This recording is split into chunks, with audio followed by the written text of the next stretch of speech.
Hey, welcome back to the Real Life Pharmacology Podcast. This is Eric Christensen, pharmacist, and today we're going to cover Apixaban, which is an anticoagulant, brand name Eliquis, and starting off with its mechanism of action, this drug inhibits the clotting factor 10A. Now, clotting factors are kind of what they sound like. They're very, very important in the clotting cascade and the formation or production of a blood clot. So these drugs inhibit that production of a blood clot, which can obviously be good in certain situations where we've got a clot that causes a stroke or causes a DVT, for example, or a PE, pulmonary embolism.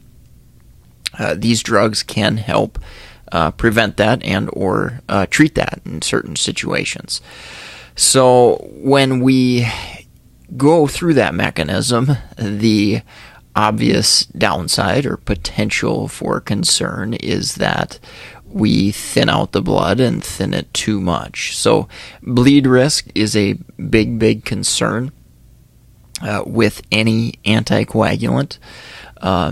This one is a somewhat newer anticoagulant, maybe 5-10 years old now at this point, but in comparison to warfarin, obviously is a much, much newer agent.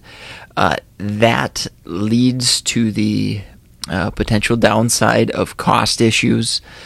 So these drugs are much, much more expensive as far as just the pill compared to warfarin.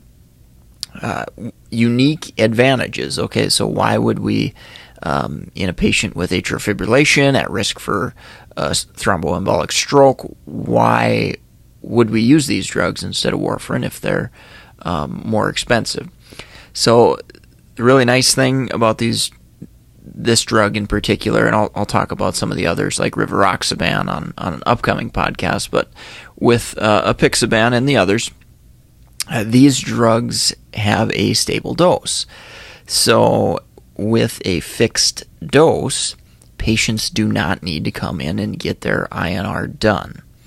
So that's probably the biggest advantage from a patient adherence, convenience type perspective, is that we don't have to monitor that INR.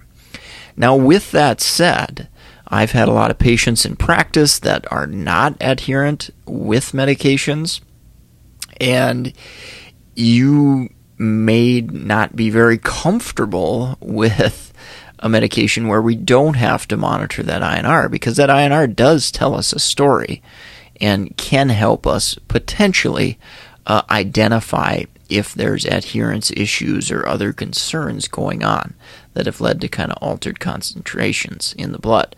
So just kind of keep that in mind, that certainly it's a very nice patient convenience not to have to check INRs, but in the situation where we're questioning if they can adhere to therapy or there's a reason to question that, that can be helpful to check that INR, even though it's inconvenient for the patient. Comparing Apixaban to warfarin, the onset of action, of anticoagulant action, is much, much quicker for Apixaban, so that is certainly nice. Warfarin takes a few days usually to kind of get up to speed at least, and get into that therapeutic level. The cost issue, kind of talked about differences there. And side effect profile, so we do not monitor INR with Apixaban or Eliquis. However, it is very important to monitor periodic CBC, risk of bleeding, bruising, things of that nature, and also keep an eye out for drug interactions, which I'll talk about here after the break. Common uses. So prevention of stroke in patients with atrial fibrillation and DVT or deep vein thrombosis or pulmonary embolism prophylaxis or treatment. Those are the two biggies and very common things there. Remember, with atrial fibrillation, we've got that CHADS to Vasque Scoring to determine whether patients are at risk and how great is their risk in patients who have atrial fibrillation. So important to always remember that. Now, I did mention that there is fixed dosing with Apixaban compared to warfarin. However, that does come with a caveat. So the three big things I remember with dosing is the patient, if they have 2 out of the 3 following things that I'm going to talk about, the dose in atrial fibrillation should be reduced to 2.5 milligrams twice per day. Now, there's other clinical factors and different things too, like drug interactions that can impact what you might see or what you might do clinically. But those 3 big factors you need to look out for: age, 80. So age greater than 80, very important one to remember. Kidney function. So if their creatinine is greater than 1.5, that's another one to remember. And weight, so very light patients, less than 60 kilograms. So I remember 80, 60, 1.5. I just kind of put that in my head. So if you're taking, a pharmacology exam or preparing for boards or, whatever you're doing or preparing for, 80, 60, 1.5 is a good way that I try to remember those numbers. Okay, age 80, creatinine 1.5, and the weight 60. So definitely remember that. If you've got 2 out of those 3, the dose should be reduced. So kind of a unique dosing situation there.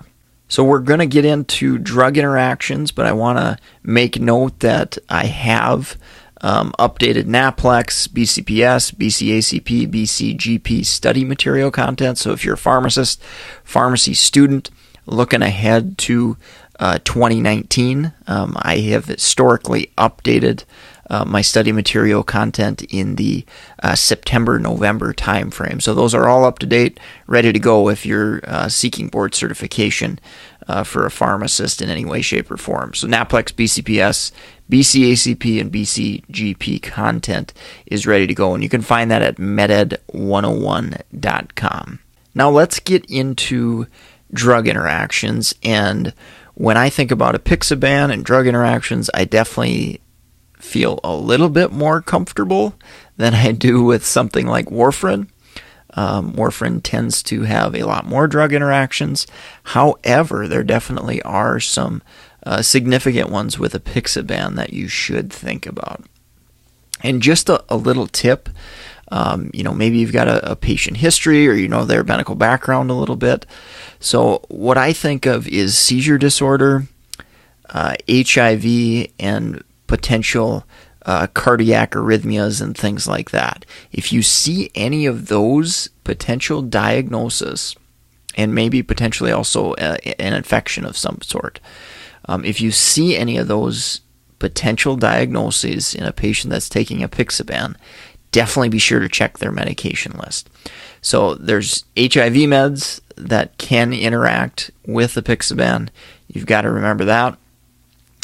There's old enzyme inducers, so like carbamazepine, for example, that can definitely increase or cause an interaction with Apixaban and actually lower blood concentrations of the drug, potentially leading you to a pro-clotting type situation.